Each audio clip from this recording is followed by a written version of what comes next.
Welcome to the Iron Society podcast, where we build men of God to become husbands and fathers that change the world. No man should have to struggle through life alone or lacking the tools they need to win and dominate life. Every week, we will bring you an inspiring and actionable conversation that will forge you into the man and leader God has called you to be. Welcome to the Iron Society.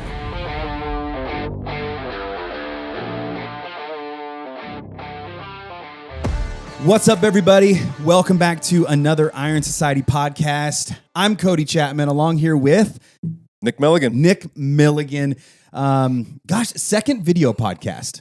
Kind of crazy. We need a bigger card because this is we have 27 minutes. Yeah, we got to figure that out. So luckily for you, right now, you know this will not go Short and longer than sweet. 27 minutes, and I have a stopwatch on my watch right now. Fancy. To make sure of it. Gosh dang it.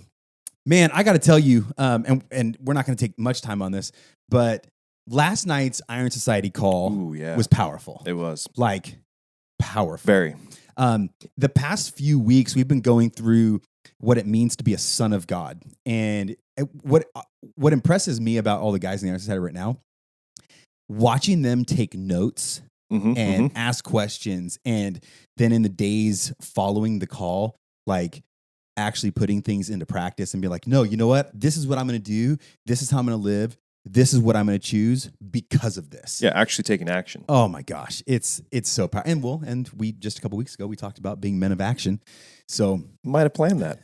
Right. Weird, right? Or it's just a universal principle that we can talk about with Christian men for apply in so many ways. Years. Yes. But today, we're here to talk about something else, not being men of action. But we're here to, I'm going to pull up my notes, actually, on my phone, because we're here to actually talk about three crucial things every man needs in his life. These three things, I believe, if you don't have these in your life in some form or fashion, purposefully and intentionally, you will make and find destructive ones of the same exact things. And to kick it off, we're going to pull this straight from a John Eldredge quote. And he says this: deep in his heart, every man longs for a battle to fight, an adventure to live, and a beauty to rescue. Deep in his heart, every man longs for a battle to fight, an adventure to live, and a beauty to rescue. Those are the three things that, John wrote that book. It was, Wild at Heart, maybe written 30 years ago. And I think those words are still incredibly true. Yeah, I need to reread that book. That's been a long time since I've read that. What I have come to see in men's lives are typically some of the greatest areas of contention in their life, or the greatest areas of struggle, is because they did not have these three things. And like I said, they created an artificial one. And what I mean by that is, if you've not chosen an intentional battle to fight, an intentional adventure to live, or how you will intentionally rescue a beauty, or your beauty being your wife, you will find and create, even subconsciously, artificial destructive ones to actually get you there. And what I mean by that is this. Let's just go with a battle to fight, right? And we'll just jump right into a battle to fight here. So if a man does not choose a battle he is going to actively be engaged in, and by a battle, I mean something that you are trying to conquer to get victory, right? That is what a battle is. When a battle is fought, it is to gain territory, gain land, and ultimately achieve victory in some area. I think if a man does not intentionally and purposefully choose what battle he is engaged in, because deep in his heart he wants one, he's going to artificially create one. Here's a great example. If a man doesn't have one, I would venture to guess, and I've seen it in real life, where maybe alcohol starts getting consumed a little more, right? Just a couple beers here and there, blah, blah, blah. Maybe a few more with the boys on the weekend, watching football, this or that. Then it starts becoming a little more. Then it's even more frequent. And then you're kind of getting drunk here and there. You're saying some things you shouldn't say. You're doing some things you shouldn't do. You're acting certain ways, blah, blah, blah, blah, blah, right? You're more tired, so you're showing up at work. Your boss is getting pissed off. Your work isn't as high quality. You're not engaging with your kids as much because you're a little buzzed at night, to take the edge off from your crappy day at work. And then all of a sudden it comes to a head, and your wife confronts you about it. Hey, I think you're drinking a little too much, right? And then you get in an argument with your wife about it and blah, blah, blah, blah, blah, right? It just keeps spiraling out of control. At that point, you now have a battle to fight, right? You've created one for sure. You've created one, but it's Yeah. a destructive one because you are not actively engaged in a purposeful battle. I think that's absolutely it's the intentionality of having a purpose, 100%. right? Having a purpose to be focused on and to be working towards. Yes. And when a guy doesn't have that purpose, there's nothing that drives him. And so that I think that's, I mean, your example is great because that is the tendency that allows something like alcohol to creep in. Well, alcohol is not a bad thing, and we might be talking about this in a future podcast. Yeah. There is a slippery slope with it, 100% potentially, with right? anything. With anything. With anything. Anything can be abused, right? Yes. Any good thing can be Yes. done poorly. Well, even Proverbs says too much honey is not good for the stomach. Right. Right. You're going to vomit it back up. Exactly. Honey's a good thing. Honey's a great but thing. too much of it is going to make you sick. Yes. So when there's that lack of intentionality and purpose, you begin to slip into this mode where there's not the drive, there's not the ultimately care and will Yep. to do that thing that you should be doing. Yeah. Because you haven't made it a priority. You haven't made it the focus and goal. And instead of climbing that mountain, you're just floating down the lazy river with a margarita in your hand. Yeah. You know? And ultimately, a battle to fight and a venture to live, a beauty to rescue. These are all points of purpose, right? Mhm. There are North Stars for you to Mhm. run after. And if you don't define that, I guarantee you, your flesh, hell, and the devil will define it Yeah, for you. culture will. Right? Certainly. Culture will pick it out for you. Yeah. And so Distort it like nobody's business. yeah, and so every man has to define these things because it is something for him to chase. As men, we are designed to hunt and chase something down, and all of us will do it. Every man right now, whether you are a believer or not, whether you're in a good spot or not, everybody's chasing something. Oh, yeah. Men are wired to hunt down and kill something.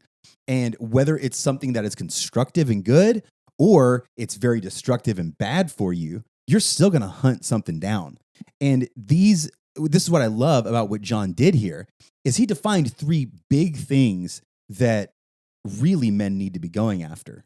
And the first one, a battle, like I would just ask you, and this is something I ask myself all the time. What are you what is the next level of something that you're trying to get victory in and progress? And what fight are you actively involved in? Because Yeah. I think some guys trick themselves into thinking, "Oh yeah, I have a battle I'm fighting. Cool. What does fighting look like then?"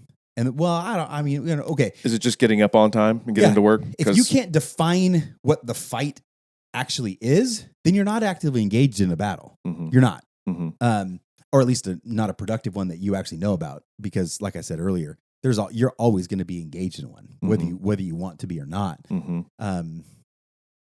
Yeah, I just think so many guys are walking through life without a battle they're fighting. Well, And the they're creation creating mandate. destructive ones. Yeah, the creation mandate, right?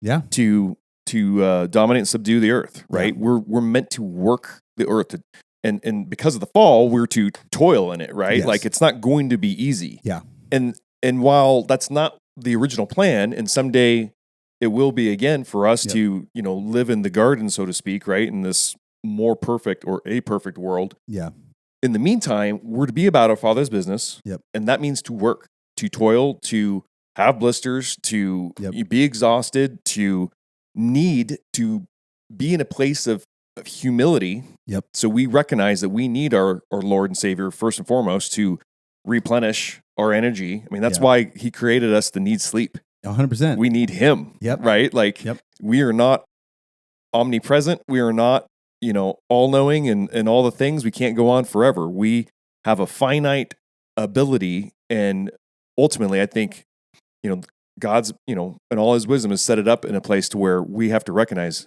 we can't do this on our own. Yeah. Right. And so we need to work and toil and also abide in him at the same time, trust in him, trust in his plan. And as we go throughout our day, working towards that specific goal that we're trying to obtain, and obviously, some basics, right? Just provide for your family. Yeah. Take care of yourself. So So first and foremost, so you can continue Yep. to be there for your family and those around you. I think at the end of the day, there are many guys that want to do this, but don't take the first steps because they feel overwhelmed. We were talking, there was a guy on the call last night, who was just gets overwhelmed with all the things, right? He's overweight. He's working a hard job. He's like, man, I got to have enough food in me to be able to do the job, but it's hot out and, I can't just, and he just starts stacking up everything, whether it's new employees or, the misses and all the things. Yeah. Even though it's not so much that he can't handle, he begins to build it up in his head because he's looking at it all at once. Yeah. Instead of just taking a step at a time, working towards that goal. Yeah. And that's where I think you might think, well, my whole life's a battle right now. Sure. I'm trying to pay the bills. I got a job I don't like. Yeah. Me and the missus aren't doing well. I'm trying to raise my kids. Yeah. It's a fight at every corner. It's like, every turn. And that you can't define your entire life as a battle. You can't do that because first of all, I guarantee you're going to slip into some kind of victim mentality at that point. You're just, everything's hard. Everything's a battle. Dude, no. The world's against me. Yeah, the world's against. No, shut up. No, it's not. Okay. But if you are in that spot and you're still listening after I just told you to shut up, good on you. But sometimes you need somebody to tell you this because all your friends that just want to pat you on the back and be like, I'm praying for you, you're okay. No, you need another man that loves Jesus to say, dude, you're being a little baby. Your whole life is not falling apart. It is not all a battle. And you're capable of more. Yes. That's the thing. It's if you words. Yeah, words matter. If you resolve to be a victim, you'll stay a victim. 100%. Right? And if you're able to see yourself and be reminded that you're a son of the king, right? You have authority, you have rights, you have the ability to draw upon the same spirit that rose Jesus from the dead to empower you, right? You are able to handle what life throws at you. Yes. Right? God says he'll never give you more than you can handle because ultimately, because he's with you. The Bible actually I got that wrong. Yes, you got that wrong. I know. Yes. Go ahead. Ding, ding, ding. Time out. Some of the old school prosperity teaching. I think you were just talking. I think you were just talking rambling. too fast. But I will correct it. And get it. Nick and everybody in the Iron Society knows it's one of my things. If I hear something that is not correct, I will on the spot call it. I'm not going to let you perpetuate it. Nope. But yes, the scripture does not say he will not give us more than we can handle. He will give us more than we can handle. Yes. He will not tempt us beyond what we are like. He will give us a way out. Right. A way through. Yes. And the way through is him. Mm-hmm. So yes, that's what I'm getting at. Very often God will give you more than you can handle. And it's very purposeful. Yes. Because while it's more than we can handle, it's not more than he can handle. Because again, he's empowering us. Right. Correct. So that's the thing. When you have someone who cares about you or doesn't know you at all, just calling you to more, it's not because he sees you as a failure. What we're doing is we see the potential. Yes. We see the God in you that you have to recognize and only to accept and move forward in. Yes. Like it's just a mind shift. Yes. You are capable, period. Yep. And most men surround themselves with other men that are in the same place as them. So it becomes a big pity party and who has the best battle story of how hard their life is right now. And let's just all kumbaya and pray for each other. Yeah. Right. And it's like, part of that's cool. Part of that is reality. But sometimes you need to get around some other dudes that are like, hey, dude, you're being a wimp. You're being a baby. But here's the thing, the big picture thing.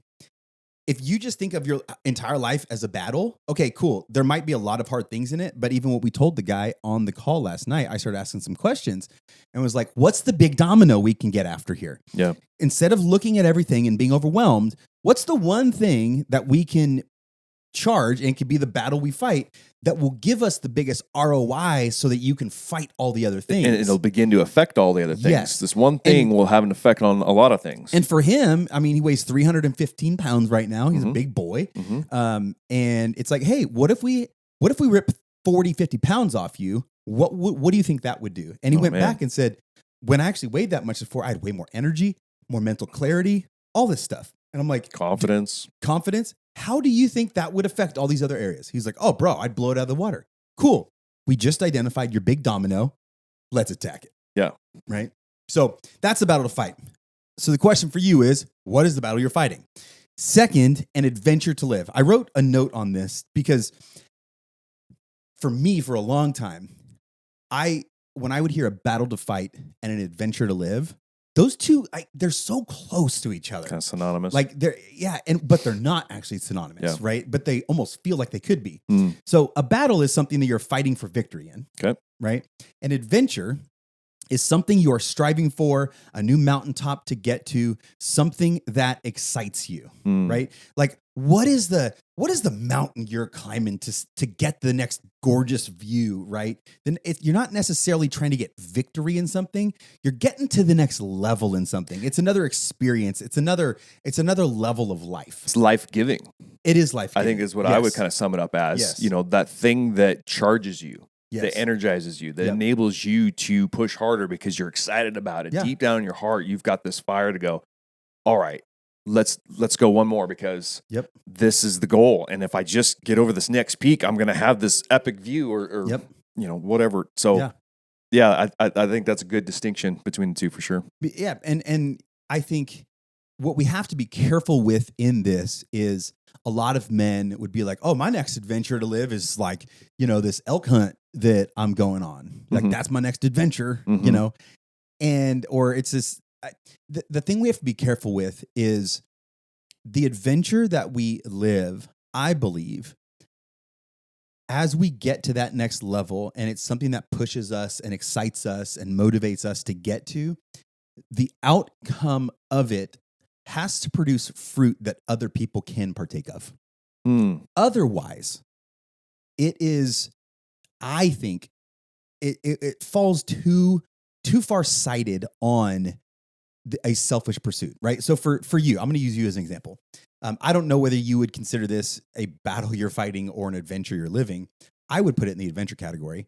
But 2 years ago, you uprooted your entire family, moved them to Montana, and bought a piece of land and have been developing that land. You're building your house. I mean, backbreaking work, right? I would put that in the category of it's an adventure you're living, right? And it's requiring a ton of work from you. It's requiring a ton of diligence, right? It's making you a better man. It's teaching you. It's growing you. But at the end of the day, the fruit that's going to come from that adventure is not just for you. Sure. It's literally a house for your entire family. I mean, there's been fruit already. I mean, that's just it. I think even along the way, the journey to the goal of an adventure can be breathtaking along the way and can learn so much along the way. I mean, you know, as you said it, we bought a raw piece of land and figuring out all the things. I've built a house before, but you know, now I've got 2 kids and I get to bring them along in the process and they get to see how it works and so on and so forth. Yeah. And so, you know, there's lots of learning opportunities and lessons throughout the season. Yeah. You know, and you know, we move for reasons that, you know, more than just a change of scenery. Yeah. There were some big implications of why we moved, and you know, we get to stand upon those principles and the resolve that we have to kind of put our money where our mouth is in a sense, you know, and create a life for a family. You know, and then, you know, in the house, obviously everyone needs a house to live in and whatnot, but our concept is to build a place that we can have people over, 100%. Right? And people stay over, come have some refuge, you know, come be a part of our environment for a season or for a while and get some refuge and get restored, and you know, let this be a place for more than just us, you know. And I think the other important thing to think about when it comes to an adventure to live is a lot of people, when we think of an adventure to live, it's like, okay, it's just about the next mountaintop, right? And I don't think the adventure that we live is solely about the view that we get when we get there, but it's the person that we become on the path to the mountaintop, right? Sure. And I think ultimately that is why we have to be very particular with the adventures that we choose to live, because not all adventures will make you a better person. It's just about the destination, but the process of getting there is not forging something new in you. And so But I think adventures have to pull you toward it, right? It's that thing that's just like, oh man, this is so exciting. This is an adventure I'm living, right? And for me right now, it's like it's building and growing the Iron Society with you. You know, it's all of this stuff. If it's seeing the life change in men and all this, and it's scary at times. Like I'm like, ah man, like I wonder how this is going to work out. I wonder what's going to happen in 4 months. Like I wonder where we're going to be then. You know, but it's this adventure that's like, no, it's just so it's like pulling my soul, and it creates a fire in you that is it's different than the battle. Right. I think the battle evokes like this visceral, like I'm going to fight. And I feel like the adventures that we choose put a fire in your soul to move forward every day with a slightly different mindset. You know, makes sense. And every man needs it. So the question again is, what is the adventure that you're living? Right. And years ago, I redefined ADD. I think a lot of men have ADD, and it's adventure deficit disorder. Their lives are so boring, right? If your life consists of waking up, going pee, eating breakfast, drinking coffee, going to a job you don't like, coming home, and just kind of getting through the night and doing it 5 days a week and then living for the weekend, I'll just say it, your life sucks. Like that's terrible. Like if that is the summation of your life. I mean, right? You're going to call that the grind for sure. Yeah. Now, and for a season, sure. Right. Okay, cool. If you've been living that way 1, 2, 3, 5, 10 years, not cool. Like God has created you for so much more than just waking up, going to a job, coming home, and having a weekend. And some people would say, well, that's just me being a hard worker and being diligent and Sure. Like, what about when the Bible says, like, live a quiet, peaceful life and I get it. However, I will also challenge you in that I think a lot of people point to that one verse in Scripture. Like it's one verse. Yeah, you missed a whole lot of others. Right? You point out one verse. Just all the examples out there, right? Like you look at King David, where he started, right? I mean, adventure after adventure after adventure. Yeah.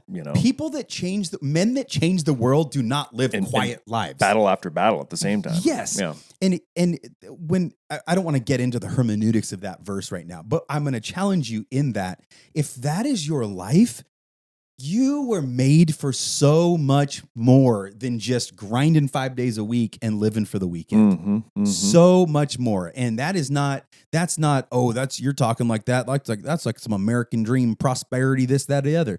No, that's like, I believe the same spirit that raised Jesus from the dead lives in you. And greater is he that is in you than he that is in the world. So if I combine those two things, how do we get that plus that equals grinding 5 days a week and just living for the weekend? Yeah. I don't see it. Yeah. Like, what is the adventure that you're living? Right. And then the last one, the beauty to rescue.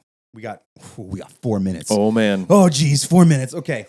Beauty to rescue. And I mean, I'll give my quick thought on this and then I don't know what you think. But if you're not constantly pursuing your wife and having great sex with your wife all the time, or as much as able, because I know there's conditions and stuff. You are either currently addicted to porn or masturbating all the time, or you're getting ready to head into that. Or you've already messed your marriage up way bad and you've just stopped pursuing your wife. You must be pursuing your bride. She is your beauty. Otherwise, you will pursue other beauties. And I'm not just saying this because it's my thought. Like, I know guys that are so addicted to porn, they're like, man, but my sex life sucks with my wife. Weird. My wife doesn't trust me. Weird, bro. Like, wow. Funny how that works. Right? Like, oh, man, I can't believe that. Yeah. Like how are you pursuing your wife? And this is why I got a text last Wednesday. Somebody asked me to lead worship for something. I love our church. I love serving. It's part of my values is to serve. No, it's Wednesday night, dude. You know what Wednesday night is? That's date night for me. I'm pursuing my bride. Yep. Right. We have to be pursuing our bride all the time Absolutely. and not letting our foot off the gas. And pursuing, I mean, another word, just dating, right? Yeah. And what did you do when you were dating, when you were courting your wife? We're spending all kinds of time together. You were spending time. Yeah. You're spending money. Yep. You were flirting with her. 100%. You were writing sappy love notes to her. Like, just because you got married and started reaping some of the extra benefits at that point. That's it. You were getting laid. Let's just be super honest. You were practicing making babies. Yeah. Once you actually got married and were able to get laid all the time, that doesn't then mean you let your foot off the gas. It doesn't mean that stuff stops, Yeah. right? And I'm guilty of getting quote unquote busy. Yeah. Right. And having this workload that causes me to, even this season right now, right? Like I'm working a job, doing this, I'm building a house. Yep. And when I say building a house, I'm not just project managing, like contracting, I'm doing it. Right. So it's really easy for me to get tunnel vision as I jump from one thing to the other and just am so focused on it to where I come in at the end of the night and I'm exhausted. Yeah. And instead of having a good conversation with my bride or whatever, like I'm ready to just wolf some food down and be done for the night. Right. But there's an aspect, and that's why I'm trying to set myself up in a better way where I'm getting up in the morning, getting my blood flowing, getting to the gym, getting a good workout in, and attacking some things and kind of doing some time blocking and management with that to where at the end of the night, I'm still able to function and focus in a way and not give my bride what's left, but still able to give her my best is the hope, right?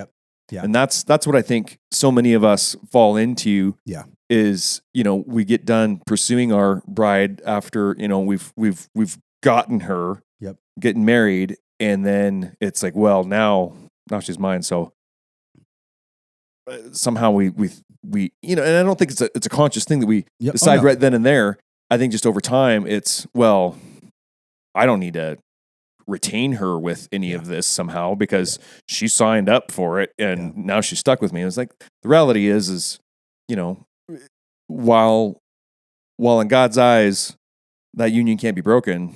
You look at Christian marriages today and there's no difference between the divorce rate between a non-Christian and a Christian, sadly, so don't think that it can't happen. Yeah. So, and right now we're at about the time where I think my camera is going to stop recording. So whenever this shuts off, YouTube, I love you guys, but you can go listen to the rest of this on Spotify or iTunes because I want to keep talking about this for a couple minutes. I don't want to short just the audio listeners because of the video. I'll get the video stuff figured out. But the beauty to rescue piece for me, I look at these three, right? A battle to fight, an adventure to live, and a beauty to rescue.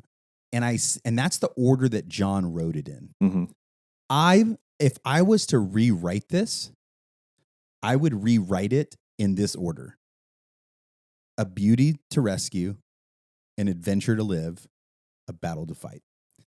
And the reason I believe that is, if you are a married Christian man and your marriage is not dialed in, it makes almost every other area of your life less effective and impotent. Sure. Because you're always thinking in the back of your head about getting out of home or not wanting to go back home because you don't want to argue, fight. It's just like, it's so chaotic, it's so hectic because you haven't pursued your wife in a way where you guys have a great marriage and relationship. And I don't mean that you guys don't have your ups and downs. Yeah. And like some arguments here or there, whatever. Right. But if you don't have that dialed in, you're going to use the battle to fight and the adventure to live as an escape to get away from doing that. Well, and how much better are those adventures, and even how much stronger are you in the battle when you've got your partner next to you, standing side by side, shoulder to shoulder, right? Yeah. And that's one thing Steph tells me all the time whenever I come up with these big old crazy, even last night when we were talking about this thing, because I was joking. I'll just tell you guys, we're going to be making some changes to the Iron Society. Maybe. I don't know. I just said we will be, but I really don't know because the Lord spoke to me. But I was trying to explain something to her, and I had to use an analogy about starting a church.